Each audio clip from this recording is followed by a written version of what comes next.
જૂનાગઢના માળિયાહાટીના ખાતે બ્રહ્માકુમારીઝ ગુજરાતની સેવાઓને 60 વર્ષ પૂર્ણ થતા ડાયમંડ જુબલી વર્ષ નિમિત્તે મિલિયન મિનિટ્સ ઓફ પીસ અંતર્ગત શાંતિ યાત્રા યોજાઈ હતી. અપીલ પ્રોજેક્ટ્સ અંતર્ગત ગુજરાતના 500થી વધુ સેવા કેન્દ્રોમાં એક સાથે શાંતિ યાત્રાનું આયોજન કરવામાં આવ્યું હતું. માળિયાહાટીના સેવા કેન્દ્ર દ્વારા પટેલ સમાજના પ્રમુખે શાંતિ યાત્રાને લીલી ઝંડી આપી શુભારંભ કર્યો.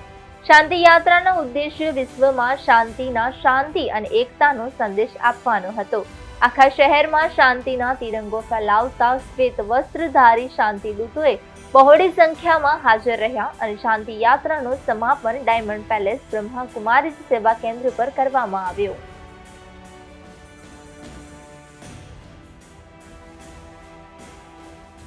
બ્રહ્માકુમારીઝ ગુજરાતની સેવાઓને 60 વર્ષ પૂર્ણ થતાં ડાયમંડ જુબલી વર્ષ અંતર્ગત બ્રહ્માકુમારીઝ દ્વારા એક પ્રોજેક્ટ બનાવવામાં જે આવેલો billion minutes of piece appeal, જે પ્રોજેક્ટ અંતર્ગત આજે પૂરા ગુજરાતની અંદર 500થી વધારે સેવા કેન્દ્રો દ્વારા સવારના 7થી 8 દરમિયાન શાંતિ યાત્રાનું આયોજન કરવામાં આવેલું, જેમાં બ્રહ્માકુમારીઝ માળિયા સેવા કેન્દ્ર દ્વારા આ યાત્રાનો શુભારંભ પટેલ સમાજના પ્રમુખ શ્રી મોહનભાઈ બેરા દ્વારા લીલી ઝંડી અપાઈ આ યાત્રાનો શુભારંભ કરવામાં આવેલો.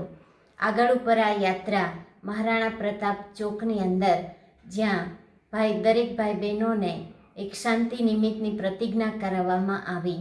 શાંતિમાં રહી અને શાંતિના વાઇબ્રેશનો ફેલાવતા પૂરા શહેરની અંદર આ યાત્રા મૌનમાં રહી સફેદ વસ્ત્રધારીઓ ભાઈ બહેનો દ્વારા આ યાત્રા આગળ ઉપર સેવા કેન્દ્ર પર સમાપન થયું.